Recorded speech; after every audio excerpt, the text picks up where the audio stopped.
Sir sir Montha తుఫాను ప్రభావం అనేది తెలంగాణ రాష్ట్రంలోని పలు జిల్లాల మీద ఎక్కువగా ఇంపాక్ట్ చూపించింది.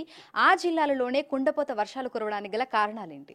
ముఖ్యంగా చూసుకున్నట్లయితే ఈ యొక్క మోంతా తుఫాను కనుక చూసుకున్నట్లయితే 28 నుంచి ఇది తీరం దాటిన తర్వాత నుంచి కూడా 28 కూడా మేఘకృతమైనటువంటి వాతావరణం కొనసాగినప్పటికీ కూడా 29న మనకి ఎక్కువ ప్రభావం అనేది తెలంగాణ రాష్ట్రం అంతటా కూడా కనిపించింది.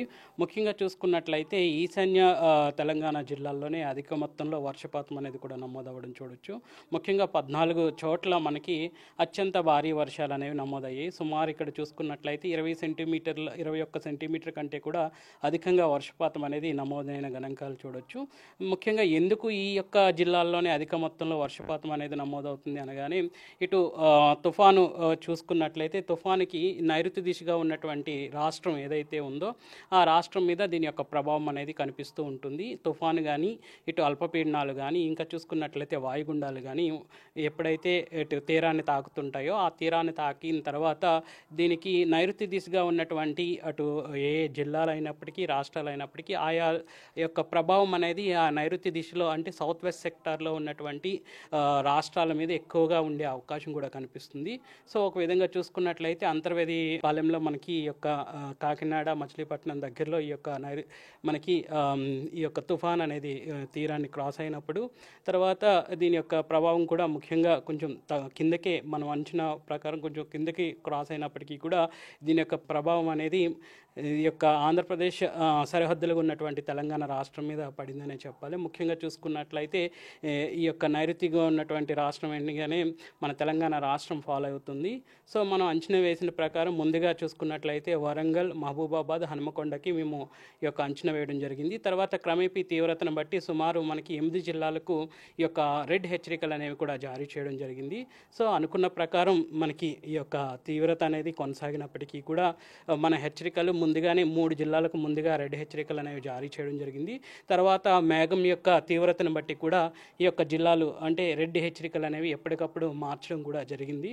సో ఒక విధంగా ముందస్తు హెచ్చరికలు అనేవి ఇవ్వడం వల్ల ముఖ్యంగా ఈ యొక్క జిల్లాల్లో ఉన్నటువంటి లోతట్టు ప్రాంతాల్లో ప్రజలు ఎవరైతే ఉన్నారో ప్రాణ నష్టం వాటిల్లకుండా ఉండడానికి యొక్క సమాచారం ముందస్తు సమాచారం అనేది ఉపయోగపడుతుంది. గత సంవత్సరం కూడా చూసుకున్నట్లయితే మన్నేరులో మనకి అధిక మొత్తంలో వర్షపాతం అనేది కూడా నమోదైన సందర్భాలు మనం చూసాం.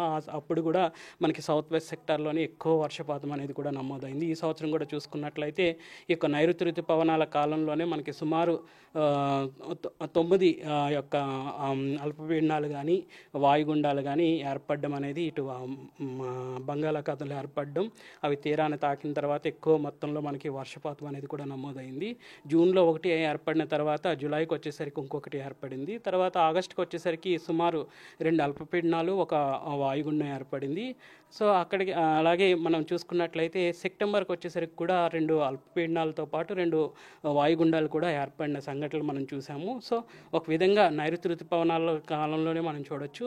జూన్లో మనం ఆశించిన స్థాయిలో వర్షాలు రానప్పటికీ కూడా ఆ జూలైకి వచ్చేసరికి ఒక 5% వర్షపాతం అనేది తెలంగాణ రాష్ట్రం అంతటా ఇంక్రీజ్ అవ్వడం.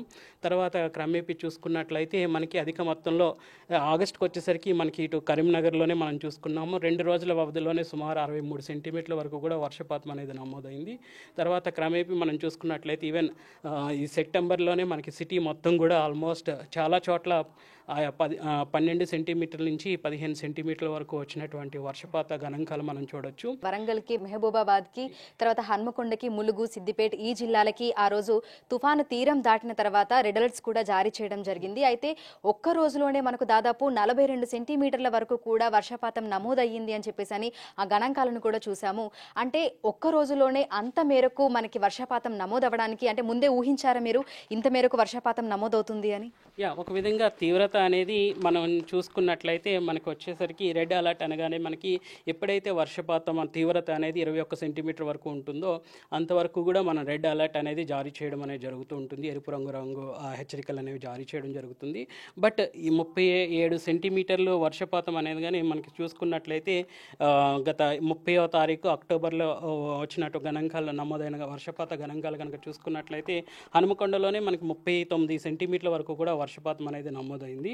ముఖ్యంగా చూసుకున్నట్లయితే భీమదేవపల్లిలో మనకి 39 సెంటీమీటర్లు అనగానే ఒక విధంగా చూసుకున్నట్లయితే మనం అంచనా అంటే ఇక్కడ భారీ వర్షం అంటే అత్యంత భారీ వర్షం వస్తుంది అనేది చెప్పగలుగుతాం. కానీ 39 సెంటీమీటర్లు అనగానే ఒక 100 సంవత్సరాల వ్యవధిలో అక్టోబర్లో వచ్చినటువంటి వర్షాలు కనుక చూసుకున్నట్లయితే గణాంకాలు కనుక తీసుకున్నట్లయితే ఇది ఒక రికార్డు కింద కూడా చెప్పొచ్చు.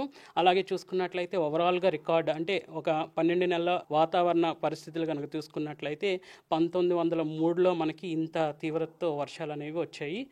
సో తర్వాత కనుక చూసుకున్నట్లయితే తర్వాత ఇవి ఓవరాల్గా ఆల్ టైమ్ రికార్డ్ కింద ఉంటాయి. ఒకవేళ అక్టోబర్ నెలలో వచ్చినటువంటి ఈ యొక్క వర్ష తీవ్రత కనుక తీసుకున్నట్లయితే ఇది ఓవరాల్గా 100 సంవత్సరాల్లో ఆల్ టైమ్ రికార్డుగా కూడా నిలుస్తుందని చెప్పొచ్చు.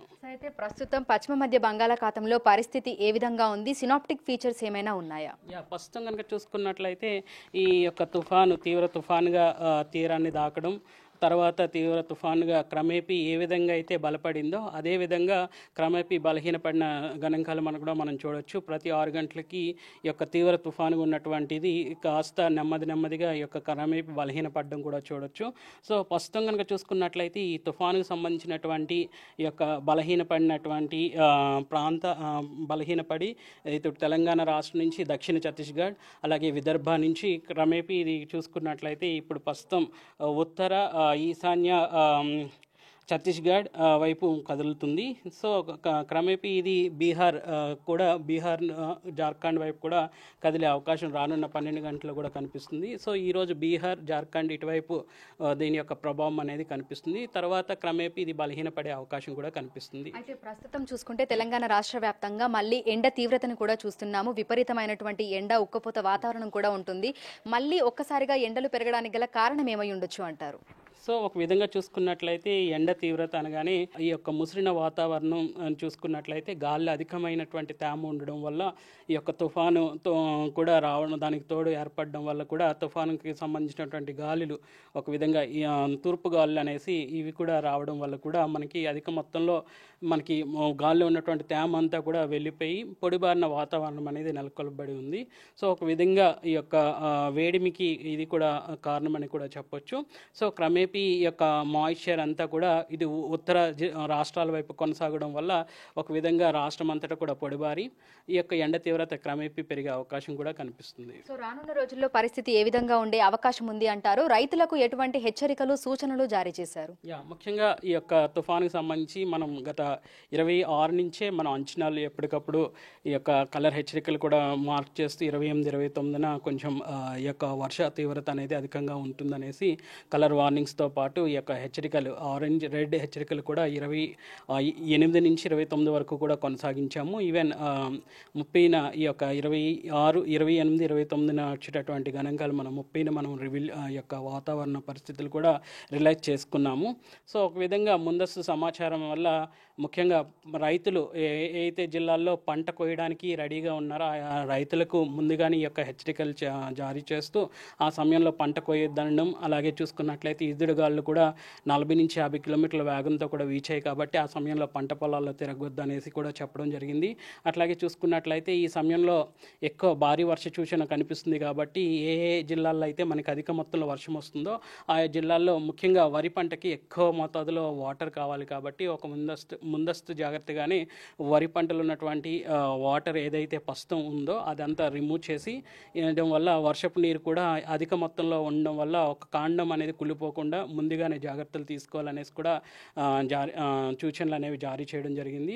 ఇంకా పత్తి చేను కోసే రైతులు ఇటు దక్షిణ తెలంగాణలో పత్తి పంట కోసే రైతులకు కూడా మనం ఎప్పటికప్పుడు హెచ్చరికలు అనేవి కూడా ఈ యొక్క మన అగ్రికల్చర్ యూనివర్సిటీస్ ద్వారా కూడా ఈ యొక్క వాతావరణ సూచనలు సమాచారం కూడా ఆ యొక్క నివేదికల్లో పొందుపరచడం, ఈ యొక్క పొందుపరిచిన సమాచారాన్ని ఎప్పటికప్పుడు వ్యవసాయ శాఖ యూనివర్సిటీస్ నుంచి ఆయా అధికారులకు కూడా సంబంధించిన అధికారులకు కూడా చేరవేయడం అనేది కూడా జరిగింది. సో నవంబర్ మొదటి వారంలో పొడి వాతావరణమే కొనసాగే అవకాశం ఉందా? రైతులు ఎవరైతే ఇప్పుడు వరి కొయ్యాలి అనుకుంటున్నారో లేదంటే పత్తి తీయాలి అనుకుంటున్నారో ఆ రైతులు ఈ కాలానికి అనుగుణంగా వారి పనులు వారు చేసుకోవచ్చు అంటారు. ప్రస్తుతం కనుక చూసుకున్నట్లయితే రాష్ట్రంలో పొడిబారిన వాతావరణం అనేది కొనసాగుతుంది. సో రానున్న 7 రోజులు కూడా పొడిబారిన వాతావరణం ఉండి మనకి ఒక విధంగా మేఘకృతమైనటువంటి వాతావరణం అనేది కనిపించకుండా కొంచెం ఎండ ఉండే అవకాశం కూడా కనిపిస్తుంది. కాబట్టి ఈ సమయంలో పంట కోసుకొని ఏవైతే వ్యవసాయ పనులు ఉన్నాయో ఆ వ్యవసాయ పనులు చేసుకోవడానికి అనుకూలమైనటువంటి సమయం అని కూడా చెప్పొచ్చు. Thank you sir, thank you so much. So ప్రస్తుతం చూసినట్లయితే కూడా తెలంగాణ రాష్ట్ర వ్యాప్తంగా మనకు ఎండ తీవ్రత అనేది కనిపిస్తోంది. రానున్న 4-5 రోజుల పాటు కూడా ఇదే విధమైనటువంటి వాతావరణ పరిస్థితులు తెలంగాణ రాష్ట్ర వ్యాప్తంగా ఉండే అవకాశం ఉన్నట్లుగా కూడా అధికారులు అయితే తెలుపుతున్నారు. ఇక రైతులు వరి కొయ్యాలనుకున్నా లేదంటే పత్తి తీయాలనుకున్నా కూడా ఇది అనువైన సమయం అంటున్నారు. వ్యవసాయ పనులు చేయాలనుకునే వారు కూడా చేసుకోవచ్చు అని కూడా అధికారులు అయితే తెలుపుతున్నారు. విడుదల రాజుతో అంజుమ, బిగ్ టీవీ, హైదరాబాద్.